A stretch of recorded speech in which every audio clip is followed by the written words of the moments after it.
heureux de la commune de Sorèze avec le département du Tarn et la région Midi-Pyrénées.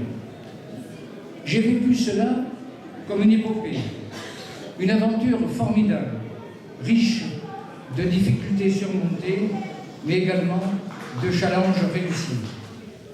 Au départ, c'est vrai, nous étions peu à y croire, et puis par la suite, nous vîmes 3000, nous sommes arrivés à 3000 au port, sans parler par conséquent, pour parodier le site de Corneille. Sorèze est à égale distance de Toulouse, d'Albi et de Carcassonne, et exactement au centre des deux régions qui demain n'en feront plus qu'une. Et c'est ici à Sorèze que l'ensemble des préfets des deux régions se réunissent pour travailler à la création de la future grande région. On n'est pas si éloigné du dessein de l'ancien président de la République, Giscard d'Estaing, qui voulait faire de Sorèze, dans son discours de Mazamet, le centre culturel du Grand Sud-Ouest. Mais à cette époque-là, il y avait également la région Aquitaine. Sorèze, cependant, est devenu, avec Revel et Saint-Ferriol, l'un des 25 grands sites de Midi-Pyrénées, labellisé par la région et voulu par son président, Sherman Vie. Et par conséquent, nous sommes un de ces 25 grands sites qui fonctionnent fort bien et qui se développent donc dans le cadre de notre région. Il faudra que dans la grande région également, nous puissions continuer cette action. Dès le début, nous avons travaillé ici sur 3 thèmes: le savoir, l'histoire, la nature, en concevant l'évolution du site comme une expérience globale, afin que le visiteur puisse trouver sur place hôtels et restaurations pour des séjours diversifiés dans un magnifique cadre fait d'un vaste parc et d'un jardin des simples au pied de cette montagne noire, source d'inspiration de Don Robert. Le savoir et l'histoire nous ont amenés à concevoir un parcours muséographique lié à l'enseignement à Sorèze au XVIIe, XVIIIe et XIXe siècle, dont ici, cette salle des illustres est bien le témoignage vivant. Le savoir aussi, en accueillant l'université Pierre Fabre dans les 32 salles de formation dispensant un enseignement qualifiant pour les nombreux stagiaires qui fréquentent ce centre de formation. Enfin, notre volonté de mettre en valeur le patrimoine culturel et artistique de notre région nous a fait concevoir et accueillir le musée Don Robert et de la tapisserie du XXe siècle que vous allez découvrir dans quelques instants. Don Robert, ce peintre cartonnier de grand talent et de renom, a épanoui sa vocation d'artiste à l'abbaye bénédictine d'Ancalcade de Dournes. Il était naturel que ses œuvres soient exposées et admirées dans une ancienne abbaye qui fut bénédictine pendant près de 10 siècles. Grâce à son œuvre, nous disposons aujourd'hui de collections qui, incontestablement, sont des collections de musées comme celui de Soulages à Rodez ou encore de Toulouse-Lautrec à Albi. Une partie de ce patrimoine exceptionnel pourrait être labellisée au titre des musées de France. Aujourd'hui, l'offre culturelle et touristique du musée Don Robert fait briller de 1000 feux. Le troisième point de la devise sorézienne Artibus, Artibus par les arts. Ainsi Sorèze reste fidèle à son histoire. Merci. La communauté d'Ancalcade, de voir aujourd'hui l'accueil magnifique fait à l'œuvre de notre frère Don Robert par notre région, par notre département et la commune de Sorèze, avec un résultat qui dépasse toutes nos espérances. Sans Suzanne Goubi et son atelier d'Augustion, rien de tout cela n'aurait été possible. Don Robert et Suzanne Goubi, la rencontre de 2 êtres exceptionnels, tous les deux pas commodes. Le réel n'est pas commode. Un tel projet, le projet de Don Robert, lui, est mené depuis 18 ans, ne s'est pas fait d'un coup de baguette magique. On s'en doute. Même si à l'arrivée, la magie fonctionne. Vous le verrez. Mais Don Robert nous donne à voir davantage que des motifs de la nature. Il nous donne à voir ces interactions entre imaginaire et réalité, visibles et invisibles, qui ne cessent d'entrelacer les fils colorés de sa vie. Le flux et le reflux de ces couleurs dans ces tapisseries, leur jaillissement, frappent sans relâche nos sens et nous font sentir avec plaisir l'existence de la nature. Et cette existence de la nature colorée dans ce lieu à l'origine austère résonne comme un oxymore qui nous interpelle métaphysiquement, et ce que nous soyons croyants ou non croyants.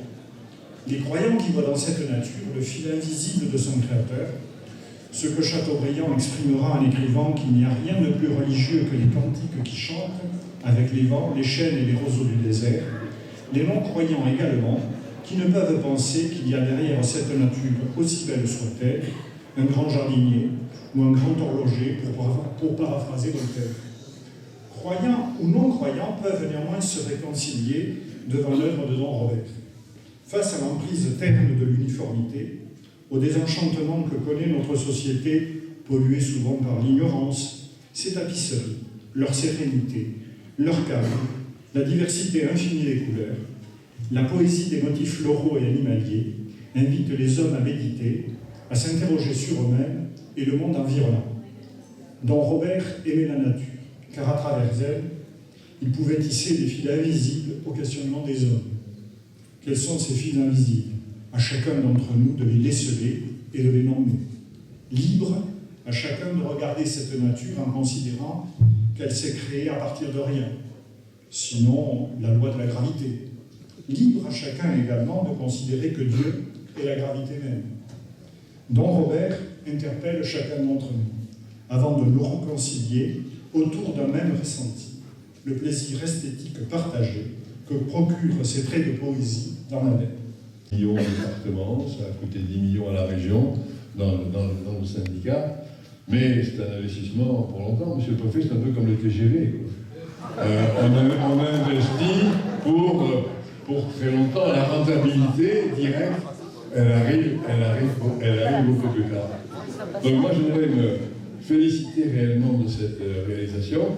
Et puis je ne peux pas oublier des réalisations qui sont moins prestigieuses, mais le musée de la réforme à la laïcité, l'histoire des religions à Ferrières, ou l'aménagement du site d'Andrévier à Blaye-les-Mines, qui sont de belles réalisations dans ce territoire du Tarn, avec le musée du canal du Midi.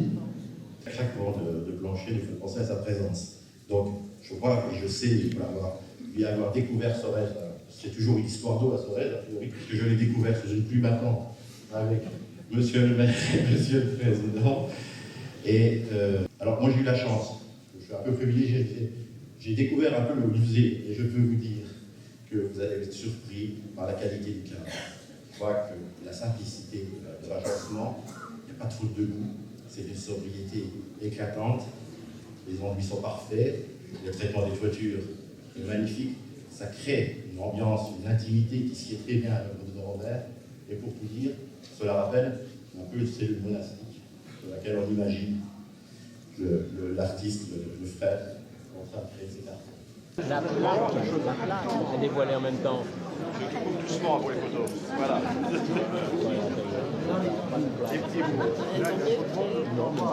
La plaque. La plaque.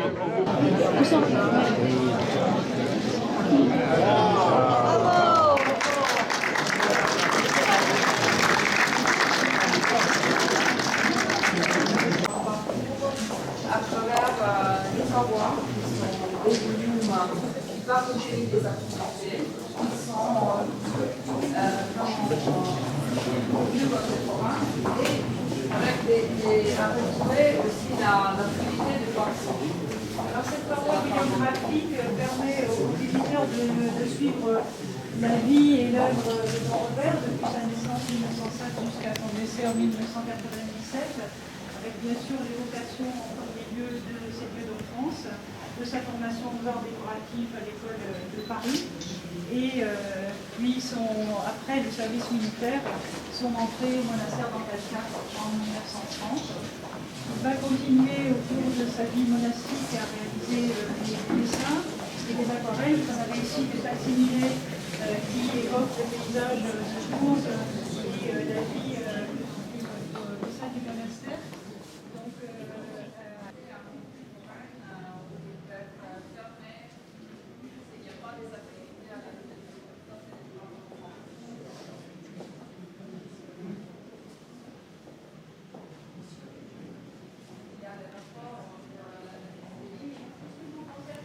la période anglaise ici, c'est 10 ans au monastère d'Angleterre, à Buckfast, qui devait recentrer le statut monastique, quelqu'un en a parlé tout à l'heure, cette dualité entre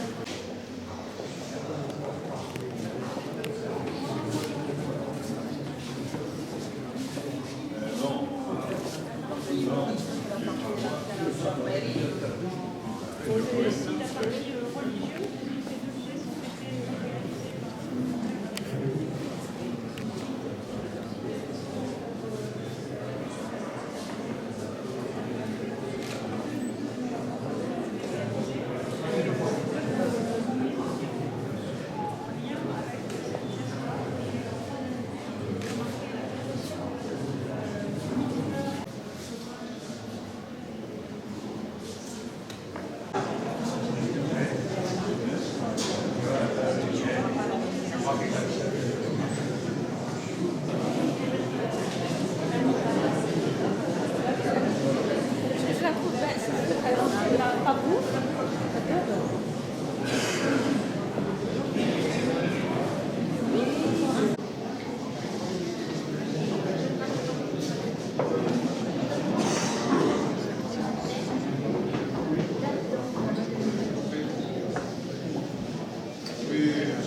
chaque coloris est numéroté.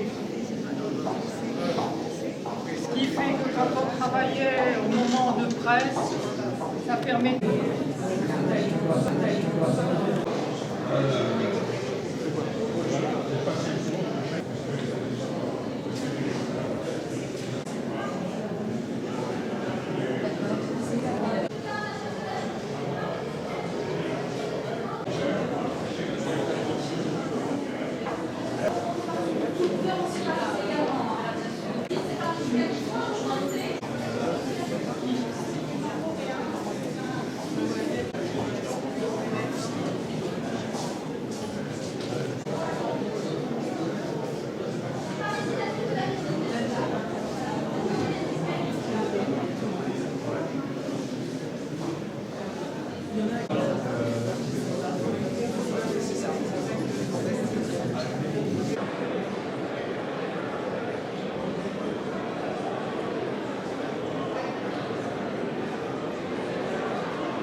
Moi, je connais votre tête, je savais plus. Moi, je ne sais pas quand je donnais la tête à nous, parce que chaque fois on se sert. Mais en réalité, on passe.